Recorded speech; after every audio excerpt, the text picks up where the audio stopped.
where you went to, but you know what? I went there once to do a seminar. Raise it up. Cheers.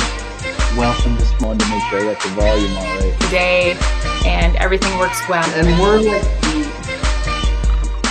So I'm used to this in this current role as well. All right. Hello, ladies and gentlemen. My name is Josh Edwards, owner and CEO of OSM. And today I have a very, very special guest. My ride or die, my day one, my wife, Charlotte Edwards. Hello, hello. How are you doing? I'm doing fantastic. So let's jump in right here. My hope and goal for today is to have a very transparent conversation that will bring value to the people that will be listening as it relates to just entrepreneurship, life, work-life balance, things of that nature, just some real nuances within life and how we juggle, what that brings while also doing what we love to do. So to kind of start this off, I'd like to just have you let everybody know, first of all, like who you are, what you do, and how long you've been doing it.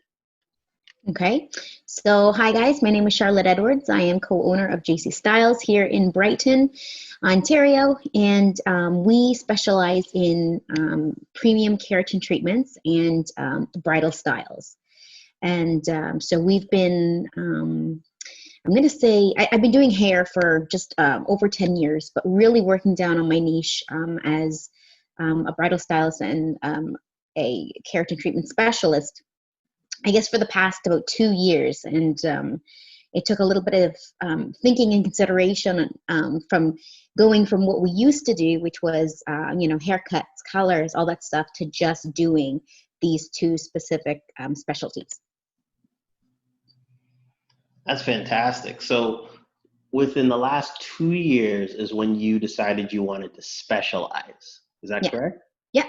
Okay. So what led you to that? Because obviously, like before that, you were doing more so like almost everything that could be done within like a hair styling space. So what changed and shifted in your world that made you decide that you wanted to just go and do something a little bit more specific and less general?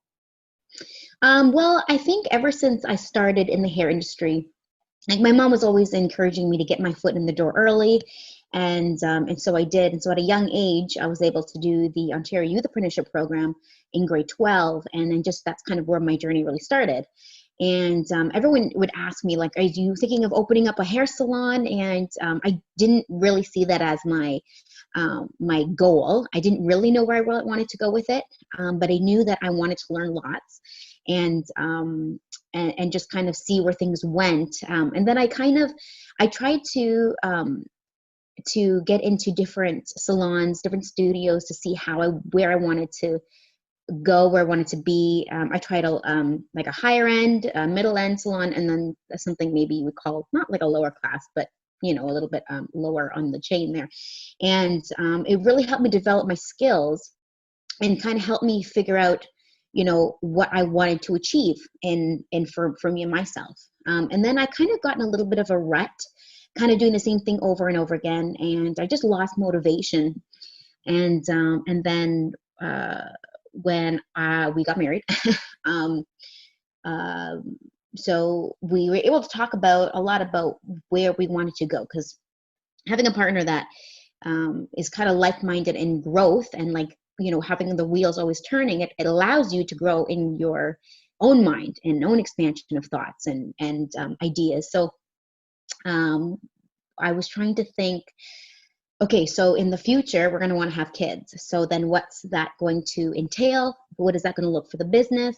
And so that's kind of when I started to think, I would really like to start doing having a business of my own. That way I'm able to, play the music I want to play, serve the beverages we want to serve, and start growing my business. Now, again, not really having a massive studio or anything like that, but starting small. And so after we started our business in our home, that was nice. Like, I'm really, really happy that I achieved that.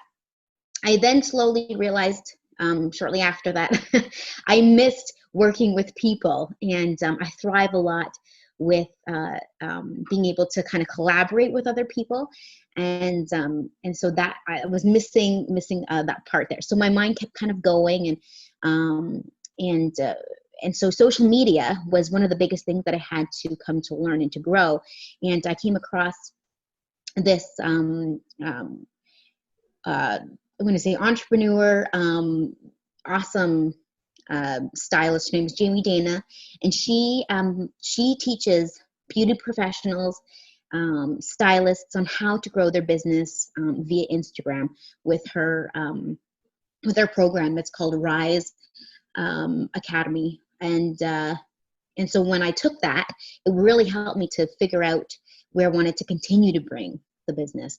You know what? I'm gonna get you to ask me that question again, because I sometimes when it happens, I like to rant on because I want to start from the very beginning. But so your original question was? Yeah. So, and I think you kind of answered it. Like, the question was around like why you chose to specialize as opposed to continuing on kind of doing general. Right.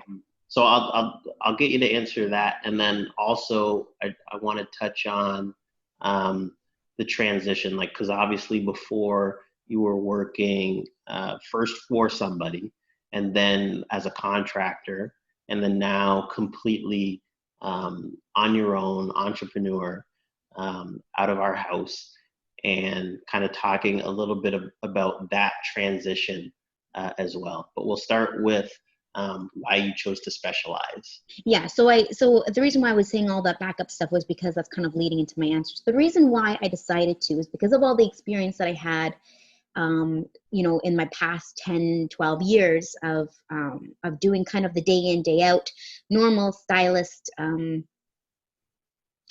services. I just realized that I didn't find joy in those services necessarily. Like, when I started, when I was pregnant, I started to actually minimize the services that I was doing. And I kept doing that, realizing, you know what, like inching more towards my niche. And that was really fun, actually, to find out what it was. So to answer your question, they didn't bring me as much joy as what premium keratin treatments do and bridal styles. And that's where I wanted to focus my attention. And this is super interesting because, like, obviously those other counterparts, those things that you were doing that didn't bring you joy anymore, they also brought in like a good amount of revenue as well. Like, it's like everybody needs a cut, everybody needs like some of those things that you gave up financially. Was that like a hard decision to make, or not really? Yeah, you know what, it was at the beginning, because anytime I want to make some kind of decision, I have to like really think on it and give it some time, and then process it, and also talk about it with you, and then be able to come to some kind of final decision. So that was one of my biggest things. I'm like, I'm going to be losing some money. I'm going to be not as busy. But it ended up working out because we had just had our baby, and I needed to not be working as much as I was. And so it's like, this was the best time to start, going into another new direction. And especially with COVID, that was actually a little bit of a blessing in disguise for the business, because I was able to go cold turkey right before it started, and then not get back into it, because I think if I did that, then it was more backpedaling. So that actually worked out pretty well. Right. So it was the means for you to be able to make a clean break and not go back into doing some of the services that you were doing before that didn't bring you joy anymore, so that you could then step into specializing. And what is it, sorry, that you specialize in now? Now we specialize in premium keratin treatments and bridal styles. Fantastic, fantastic. And obviously, I've witnessed your work, obviously, and you're very, very talented at what you do. Um, Talk to me about, because I think that there's some people, that they have a dream, they want to start their own thing, they want to transition for doing what they love, working for somebody, and they want to do it for themselves. I literally just came from an office where a gentleman there, he's actually renting space in a building where there's a competitor that he used to work for, and he's actually renting the back room of their space. And I asked him like why he decided he wanted to make that transition, and it was because he didn't find joy in what they were specifically shooting anymore, and he wanted to shoot other things. He's a videographer. So what kind of, walk me through the process quickly of what made you decide like you wanted to go from employee to contractor and then entrepreneur? So what made me want to do that? Yeah. Well, as I was saying before, like I just wanted to be able to have the space environment that I really wanted to have. And like I said, be able to offer the music, the certain beverages, and be able to start letting people know through my business really who I am and who I represent. I think that I'm a big believer in not seeing this industry and specifically like the beauty industry as competitive, because we, as beauty professionals, we tend to be, and I'm saying we because I am in this industry, we can tend to be really catty, unfortunately, and we can tend to have so much competitiveness, that kind of attitude in our businesses, and it actually I think can be in any business. And I think that we are all so unique and in so many different ways that I think we should actually honor that and see it for kind of like what it is, and just and to encourage each other, right? Because I might do bridal styles, but my friend Alex, who I just recently met through the Rise Social Academy program, she does the same thing, but we are so different and unique in the ways that we want to tackle a bridal style or whatever, and that is so beautiful because you're not going to get the same effect, and nor should you, right? Because as I said, we're individually, uniquely, we're all made differently. So she's going to think of things differently than I will, and that's okay. So one bridal or one bride might think, you know what, I really like the way Alex does this, and that doesn't necessarily mean that she's better than me or I am better than her. We just have better strengths, or not better strengths, sorry, different strengths, and we can offer our consumers, or I'm going to say our guests, we're going to offer our guests unique services. And I think it's just important to just encourage one another, because that's how we grow. That's what I believe, and that's kind of what our brand is wrapped around, is learning from other people, because that's how you're going to be able to grow, network, and just, I think overall, just be a better business owner, a better business person. I'm so curious, what was like the hardest part in you making that transition? Because I feel like for so many, they're scared to walk out of the current situation that they're in and walk into something new. It could be for a bunch of different reasons. Like it could be financially, it could be, they're scared of being a failure. They're scared of, the competition eating them alive. Like, what was the hardest thing for you to overcome, not even just physically, but also mentally in your thinking, when you made the transition from employee to contractor to entrepreneur? Because that's a big, significant jump. And it's not like, you have to have a different mindset than as an entrepreneur than you do as an employee. So what was the hardest thing that you had to overcome mentally and even physically to get past that and to move into entrepreneurship? Okay, so it almost feels like because I'm just we are a small business, and then you see all of your competitors out there, and they're bigger. And so it's almost like a David and Goliath scenario where it's like you're almost being fed to the dogs in a sense. But so that was a little bit, that was probably the hardest thing, thinking and saying to myself, like, Charlotte, are you really going to be able to do this? Is it really worth it? Are you willing to risk, all these things? But I'm also the type of person that thinks, if you don't do it, if you don't try something, you have no idea. And so I just always try to live by that motto. So I think, all right, you know what?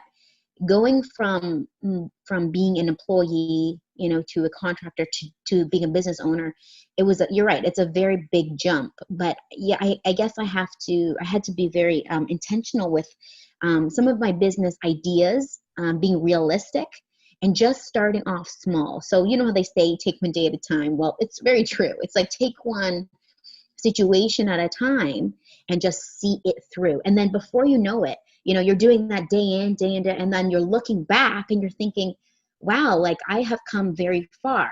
And that's kind of how it's been, for the past couple of years, being able to tackle those. So to answer your question, it definitely was the feeling like you're a small fish in a big pond.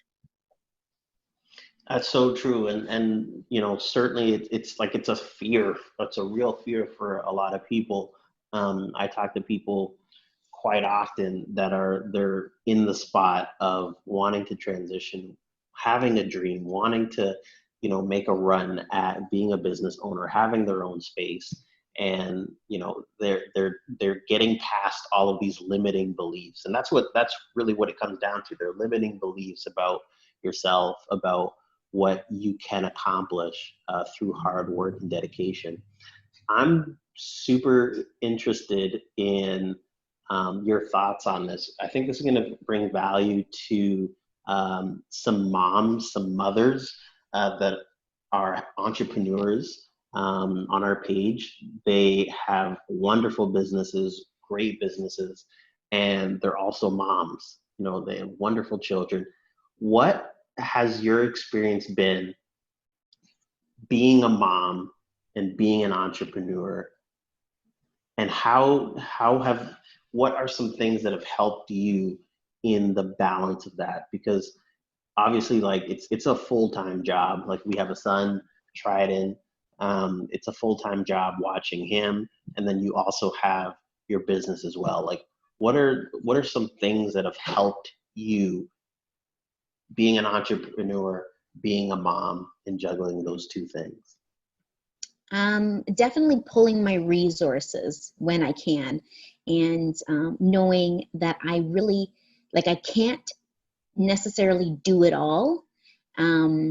So figuring out, what's realistic for, me and the family, and, me and our son, and yeah.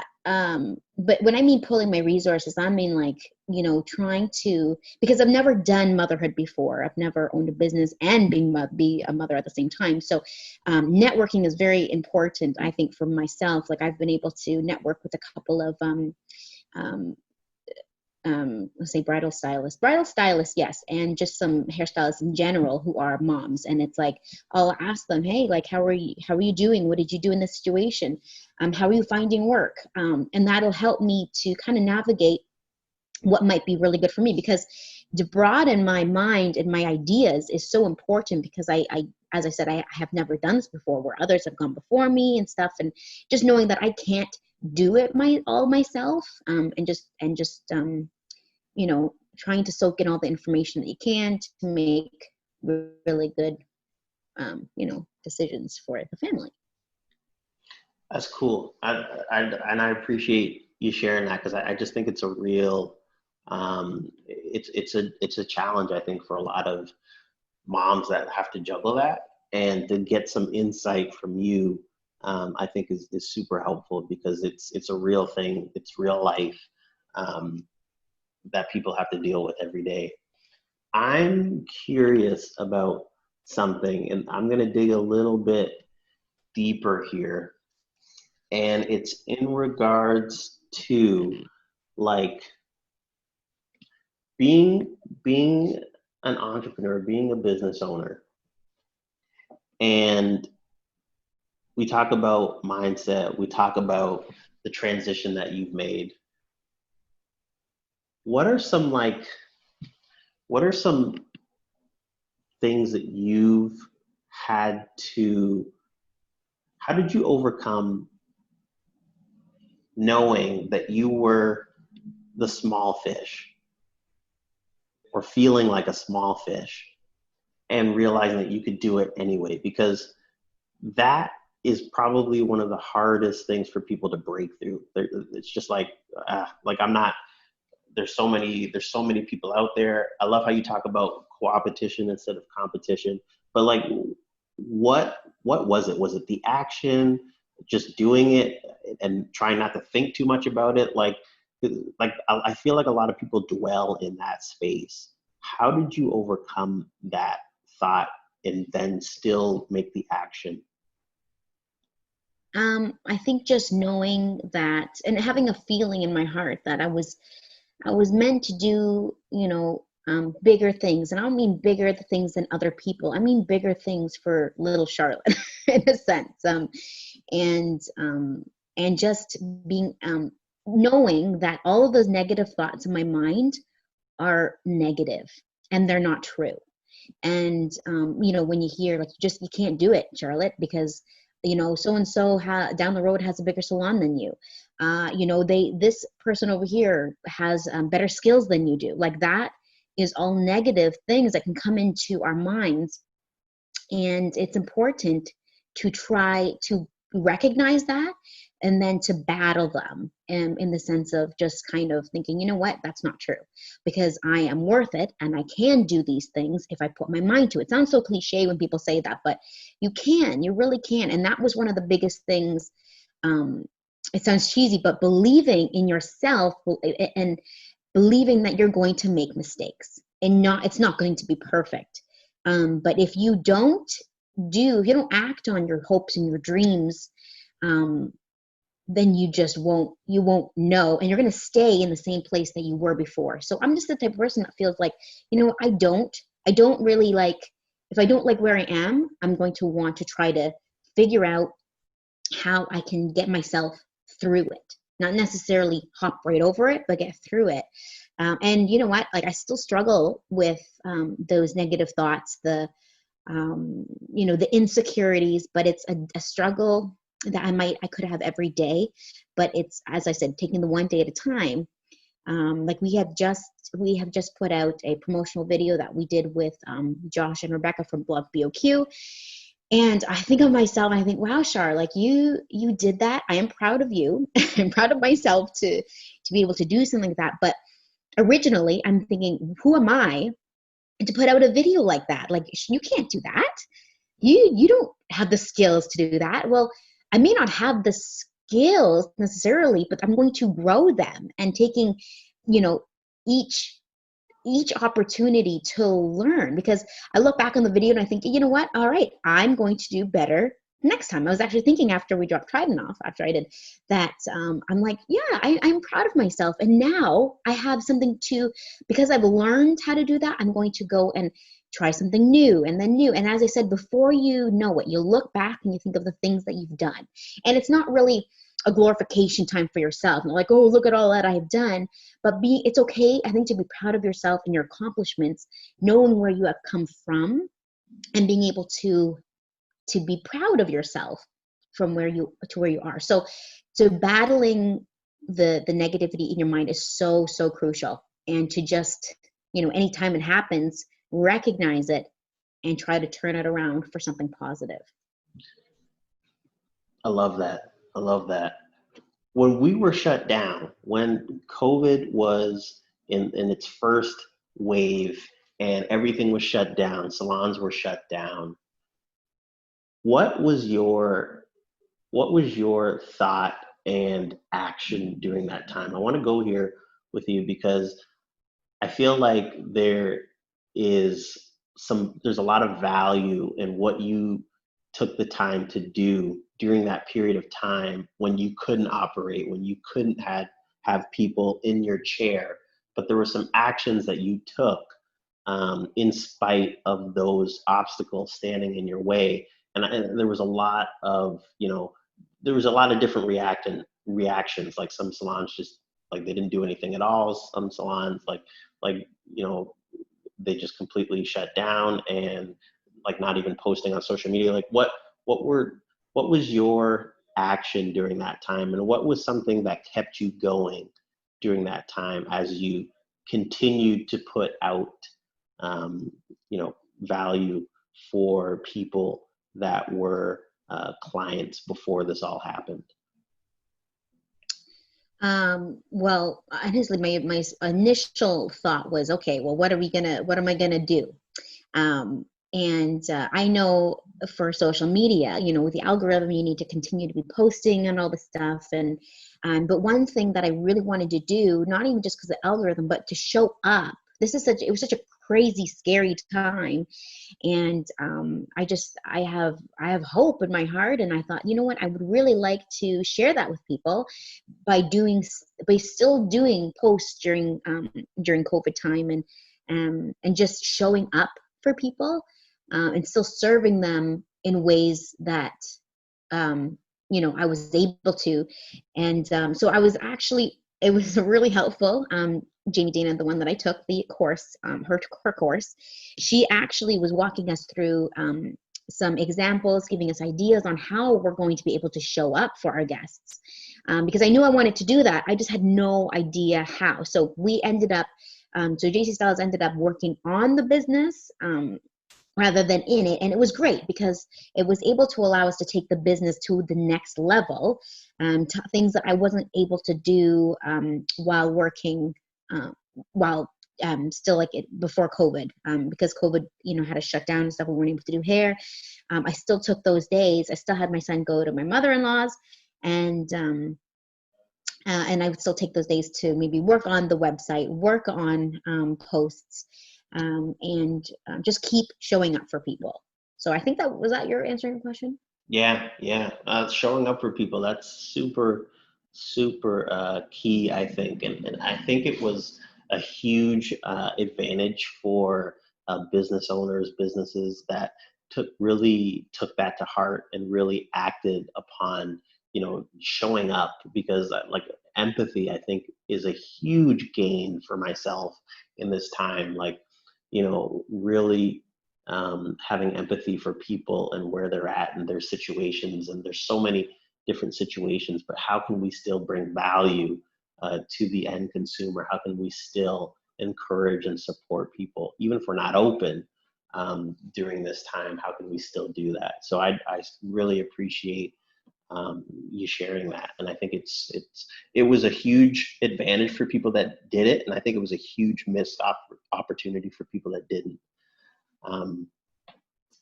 To one other question, what was like your biggest takeaway from the shutdown to then being open? Like, what was the biggest thing that you learned from that situation? That's actually probably a hard question. I think there's a lot of little big things, little things that turned into a big thing. Just the time, being able to spend with your family. And like I said, just before COVID hit, we decided that we were just going to be, a premium keratin studio and a bridal studio. So it just gave me the clean cutoff to be able to do that. I'm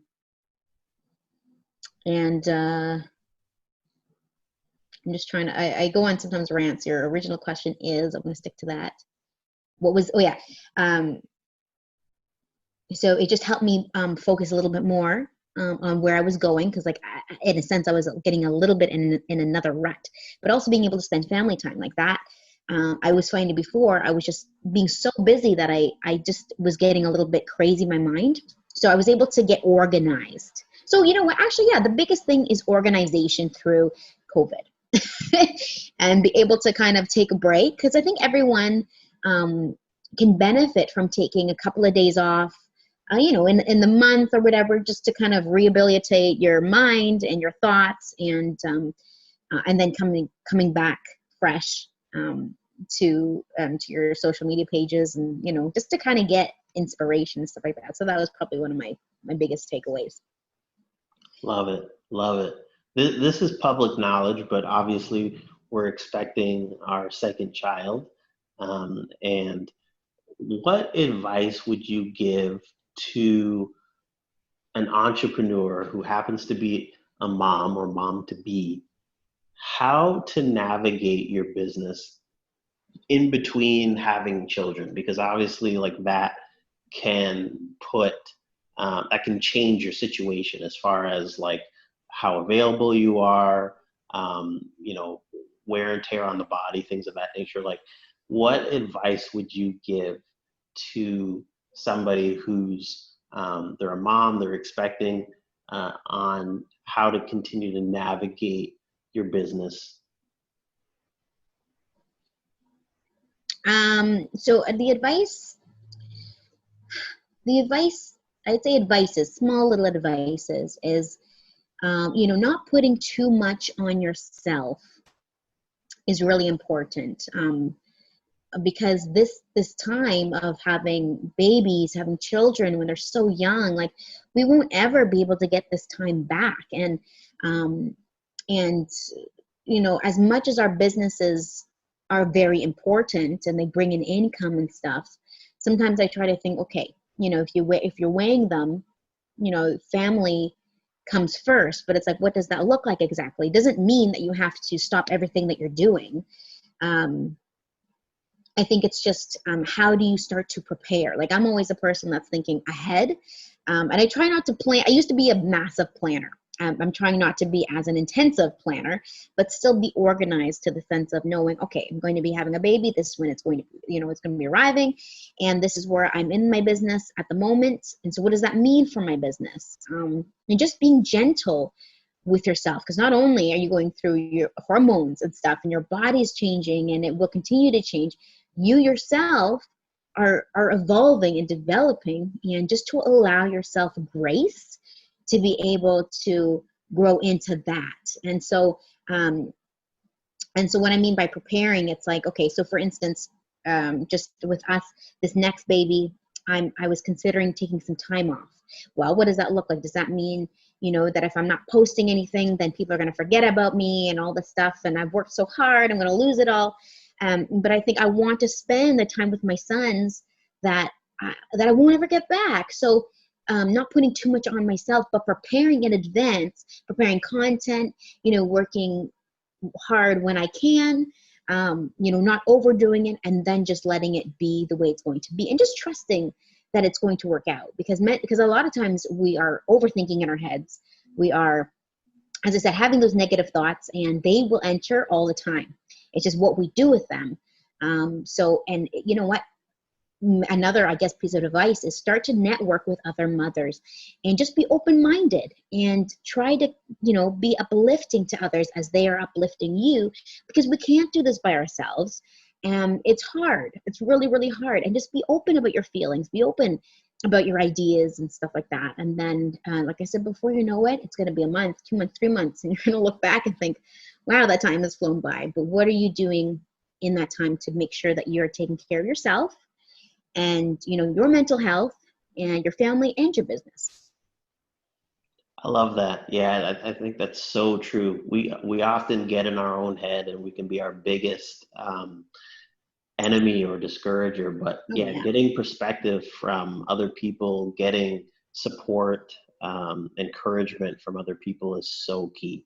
I'm super thankful for just the growth, being able to watch closely and watch how much you've grown over the last 4 years since we've been married. And it's been an absolute pleasure to see your growth, just like your business IQ. You're very, very intelligent.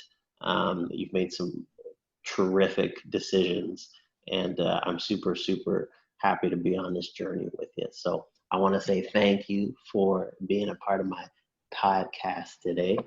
And Yeah, so I was so excited. I'm like, invite me on your podcast. before And we share go, let people know where they can find you. Okay, so we are at 44 Walt Street in Brighton.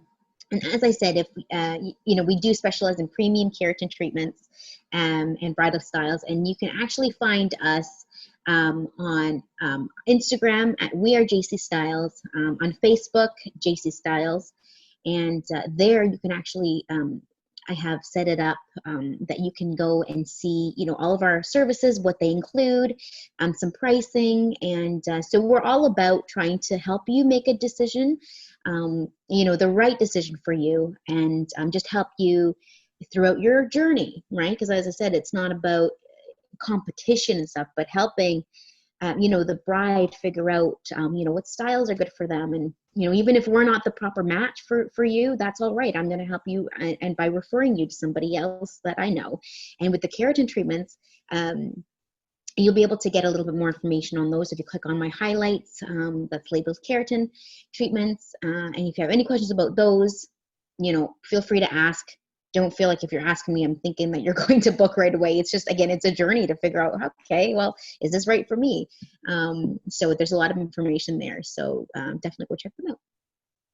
Awesome. Fantastic. Thank you. Appreciate you. And go check her out. She's got an awesome page. Really, really love the value and content that she puts out on a regular basis. Go check her out. Check out her work. It's terrific. And we'll catch you on the next episode of our podcast. Y'all take care. Have a terrific, terrific day. Thanks, Charlotte. Bye.